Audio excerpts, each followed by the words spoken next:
आप क्योंकि आपका इस टाइम शरारत करने का दिल है कि मैं इलेक्शन कमीशन के खिलाफ कोई बात करूं, चीफ इलेक्शन कमीशन के, और आप बजाय इलेक्शन 90 दिन में कराने के आप वो सारी बात उठा के चीफ इलेक्शन कमीशन की तरफ ले जाएं, तो ये शरारतबाजी ना किया करें। आजकल पकड़ दकड़ का मौसम है, ये PNN वालियां दी भी वारी आ जानी है, सिर्फ साडी नहीं आनी। ये सुलेमान साहब, ये तुहाडी वारी भी आनी है मेरी जान, इन्हें कल्ला गिल ने नहीं चुके जाना, ये सुलेमान साहब ने भी चुके जाना है। ना शरारतां करो इहो जियां, बाज आ जाओ तुसी। हमारी बाजी 3 घंटे की गले की सर्जरी करवा के आई हैं और वो इतनी ज़ोर से चीख रही हैं कि माइक के बगैर ही आवाज़ बहावलपुर से मुल्तान आ रही है, और माइकों के बगैर मुल्तान में लोग वैसे ही बैठ के उनका जलसा सुन रहे हैं, और उनकी आवाज़ ज़्यादा फैसलाबाद आ गई, तो इसलिए हैदर साहब वहाँ से PMLN छोड़ के PTI में शामिल हो गए। वो वहाँ से आई थी बेचारी, देखें कितनी मुसीबत में वहाँ से चली हैं। एक बीमार बंदा जो 3 घंटे की सर्जरी करवाता है, जो सर्जरी सिर्फ दुनिया के 2 मुल्कों में होती है और दुनिया के किसी मुल्कों में नहीं होती। मुझे लगता है बाजी जैसे शहरी पाए ही उन 2 मुल्कों में जाते हैं, बाकी तो इंसान है ही नहीं। क्योंकि अगर बाकी जगहों पे ये हमारा कैमरामैन जो है, इसको भी वो गले की तकलीफ हो सकती है, लेकिन क्योंकि ये उस तरह का इंसान नहीं है, ना वो ना मैं, तो हमारा इलाज करने के लिए यहाँ पर फिर हस्पतालों ने वो वाली सर्जरी रखी नहीं है। ये बाजी जड़ी तुहाडी सर्जरी है ना, ये मकर दी सर्जरी है बुनियादी तौर पर। अल्लाह तुहानू उहदे चों सेहत देवे, और बुनियादी तौर पर अगर वाकई ये सर्जरी हुई है उसमें से भी अल्लाह आपको सेहत दे। लेकिन मकसद असल ये है आपका कि आप इंतखाबात से भागें।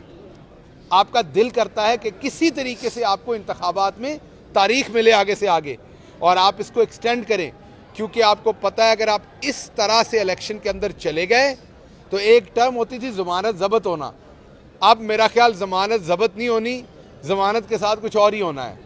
तो इसलिए आप हर सूरत इलेक्शन से भागना चाहती हैं। आप आई थी हमारी पॉलिटिकल पार्टी तोड़ने, हमारी तो आप बहन हैं, हमारे लिए काबिल एहतराम हैं। आपके जैसे ही पाँव पड़े पाकिस्तान में, बेचारे शाहिद खाकान अब्बासी साहब जिन्होंने एक असूली मौक़िफ़ लिया है, उन्होंने इस्तीफ़ा दे दिया। आप मिफ्ता इस्माइल साहब जो है वो इस्तीफ़ा देने के दर पे हैं। हैदर साहब मैंने आपको बताया PTI ज्वाइन कर चुके हैं। आपके बेशतर और MPA MNAs जो हैं वो आना चाहते हैं PTI में, लेकिन यहाँ पर भी मसला ये है कि हमारे तो पहले बहुत सारे लोग हैं जो आपस में टिकटों पे लड़ रहे हैं, तो हमारे पास जगह नहीं है उस जगह पे एडजस्ट करने की। तो बाजी आप पार्टी तोड़ने आई थी, लेकिन आपने आवाम से झूठ बोला है। आप बिल्कुल पॉलिटिकल पार्टी तोड़ने आई थी, लेकिन उस पॉलिटिकल पार्टी का नाम PTI नहीं है जिसको आप तोड़ने आई थी, उसका नाम PMLN है जिसको आप तोड़ने आई थी।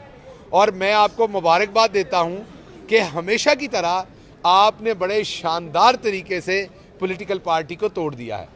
जी KP पुलिस जो है ना जिसको जी मैंने कह दिया कि हमारे जो बहादुर आवाज। अच्छा, एक बात रह गई जो बहुत ज़रूरी है। आमिर सईद रां जो हैं वो इस बार के सेक्रेटरी रहे हैं जहां मैं खड़ा हूं हाई कोर्ट में। वो एक बड़े मुअज़्ज़ज़ वकील हैं, वो इस टाइम काबिल गिरफ्त हैं।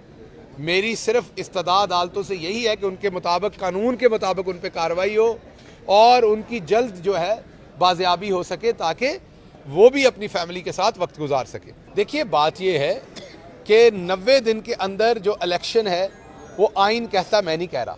आपने कहा आप कहते हैं इलेक्शन करवाए जाएं, जो आपका आइन है वो कहता है 90 दिन के अंदर इलेक्शन कराएं। उसके अंदर कोई और ऐसी चीज़ शामिल नहीं है कि इसलिए कराएं या उसलिए कराएं। तो इलेक्शन तो हर सूरत करने चाहिए, करने होंगे, और अगर हम नहीं करेंगे तो आइन की पामाली होगी। मैंने आपको जवाब दे दिया कि इससे ये सवाल रेलिवेंट नहीं है। मैं कह दूं एतमाद है, मैं कह दूं नहीं है, तो क्या इलेक्शन आगे पीछे हो जाएगा? मैंने आपको कहा कि आइन ये कहता है, तो आप एक गलत साइड पे जा रहे हैं, ये नहीं देख रहे जो बड़ा मसला है। बड़ा मसला इस टाइम आइन है। अगर तो आइन में गुंजाइश है, फॉर एग्जांपल मुझे किसी पे एतमाद है, नहीं है, मुझे आइन में, यहाँ पर अगर अदालत आलिया में मेरा केस है, मुझे बेंच पे एतराज़ है, बेंच ने फैसला करना है कि मेरे एतराज़ को मानते हैं कि नहीं मानते। अगर बेंच फैसला करते हैं कि नहीं सुनना है हमने, तो मेरे पास क्या कोई चॉइस है उसके बाद? नहीं है, मुझे अपना मुकदमा सुनाना है। इसी तरीके से आइन में ये का इलेक्शन होना है।